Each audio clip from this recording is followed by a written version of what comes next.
नांदगाव खंडेश्वर येथील भारतीय जनता पक्षाच्या वतीने व भारतीय जनता युवा मोर्चाच्या वतीने माजी कृषी मंत्री तसेच किसान मोर्चा प्रदेशाध्यक्ष अनिल बोंडे व भाजपा जिल्हा अध्यक्ष निवेदिता दिगडे आणि धामणगाव रेल्वे मतदारसंघाचे आमदार प्रताप अडसळ यांच्या सूचनेनुसार नांदगाव खंडेश्वर येथील जिल्हा मध्यवर्ती बँक व central bank of India, state bank of India या बँकेत शेतकऱ्यांना विनाकारण होणाऱ्या त्रासाबद्दल भारतीय जनता पक्ष व भारतीय जनता युवा मोर्चा नांदगाव खंडेश्वरच्या वतीने ठिय्या आंदोलन करण्यात आले। बँकांमध्ये शेतकऱ्यांना विनाकारण अनावश्यक कागदपत्रे मागण्यात येत असून त्यासाठी शेतकऱ्यांना तहसील कार्यालयात, तलाठी कार्यालयात विनाकारण ये-जा करून सुद्धा कागदपत्रे मिळत नसून गेल्या 2 महिन्यापासून पीक कर्ज बँकेच्या वतीने शेतकऱ्यांना वाटप करण्यात आले नाही।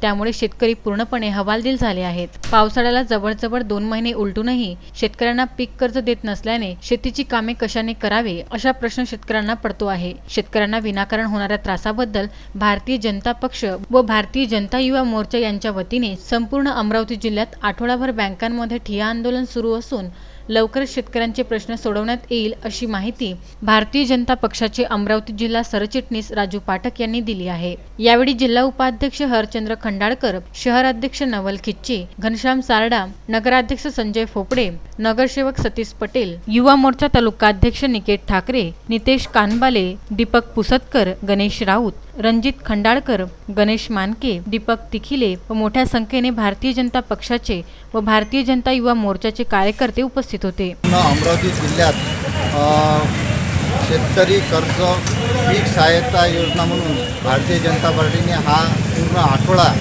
शेतकऱ्याची मदत करून बँकेचे जे शेतकऱ्याचे प्रॉब्लेम आहेत, कर्ज वेळेवर न मिळणे किंवा त्याला जे डॉक्युमेंट्स लागतात हे डॉक्युमेंट्स जे लागत नाही ते डॉक्युमेंट्स मागणे व त्या डॉक्युमेंटसाठी कास्तकाराला शेतकऱ्याला तहसीलच्या येरदारा मारायला लागतात, पटवाऱ्याकडे 10 वेळा जावं लागतं व त्याचा भरमसाठ खर्चही होतो त्याच्यात। आणि काही बँकामध्ये पीक कर्ज 2-2 महिने झाले तरी पीक कर्ज आतापर्यंतही शेतकऱ्याला मिळालं नाही। त्यामुळे शेतकरी हवालदिल झालेला आहे। त्या 2 महिन्यानंतर आता 1 महिन्यानंतर सोयाबीन सोनाला येत आहे।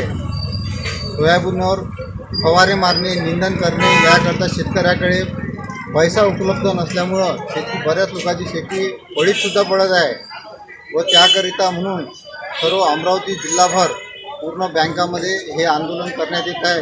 याकरता आमचे आमदार प्रतापदादा अडसळ हे सुद्धा या आंदोलनात शेतकऱ्याचे प्रश्न सोडवण्याकरता प्रयत्न करत आहे। उमेश चव्हाणसह उत्तम ब्राह्मणवाडे, विदर्भ न्यूज, नांदगाव खंडेश्वर।